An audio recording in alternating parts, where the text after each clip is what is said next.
안녕하세요. 펀드매직입니다. 카카오페이 증권에서 가입한 해외 글로벌 채권형 EMP인 영리한 펀드의 12월 성적표 소개해드리는 시간입니다. 네, 이건 이제 EMP라고 하기에는 일반 채권 이런 펀드랑 좀 섞여 있을 수 있기 때문에 뭐 정통 EMP라고 보기는 어렵지만 뭐 ETF도 들어있으니까 EMP라고 표현을 하겠습니다. 11월에 큰 폭으로 하락했던 미국채 금리가 12월 달에 좀 반등을 했어요. 하지만 펀드는 다행히도 플러스로 좀 마감을 했고요. 미국채 10년물 기준으로 4% 수준으로 다시 반등하게 되면은 점진적으로 좀 매수를 늘려볼까라는 시각을 가지는 게 아주 인상적이었습니다.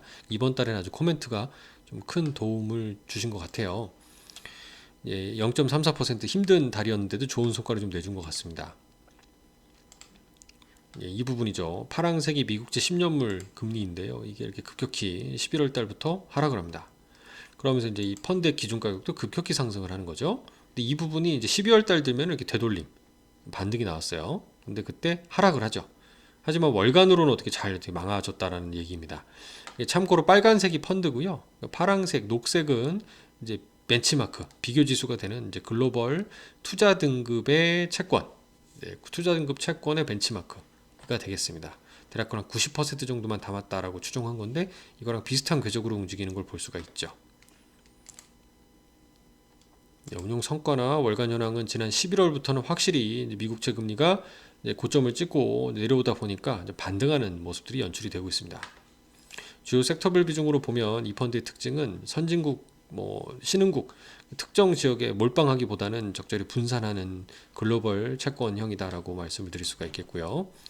투자하는 종목 중에 봤을 때는 이제 일본의 EMBD라는 게 있어요. 신흥국 채권이 일본에 있는데 그 비중이 3%에 불과할 정도로 여러 채권에 투자하는 걸 볼 수가 있고, 원래 신흥국 채권에 투자하는 ETF로 유명한 거는요, EMB라는 게 있어요. 그 블랙락 자산 운용의 아이시어즈라는 브랜드로 있는 이머징 마켓 ETF가 가장 유명합니다.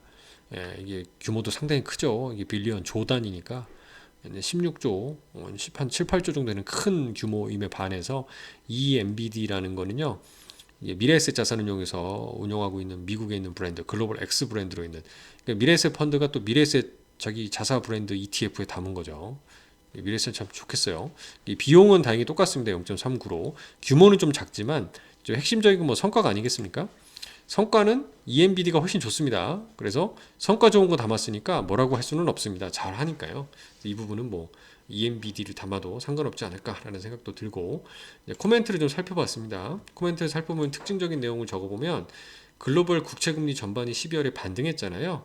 근데 이제 신용물 채권들이 상대적 강세를 보였다. 그 이유는 중국이 방역 규제 완화했기 때문에 주식이나 채권 중에서도 이런 신용물 같은 좀 위험 자산이 상대적으로 가격이 좀 상승하면서 국채금리 상승에 따른 가격 하락폭을 상쇄했다라는 게 이제 이번 달의 핵심이었습니다. 그래서 좋은 성과로 마무리했다는 얘기고요.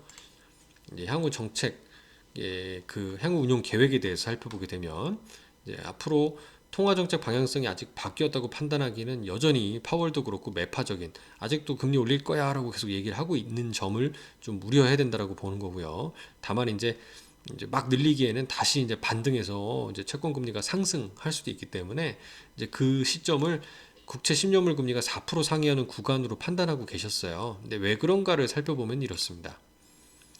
이게 최근 한 20년 내의 파란색이 미국채 10년물의 궤적입니다. 얘들이 말한 4%라는 거는요, 제가 선을 그어보면 이렇습니다.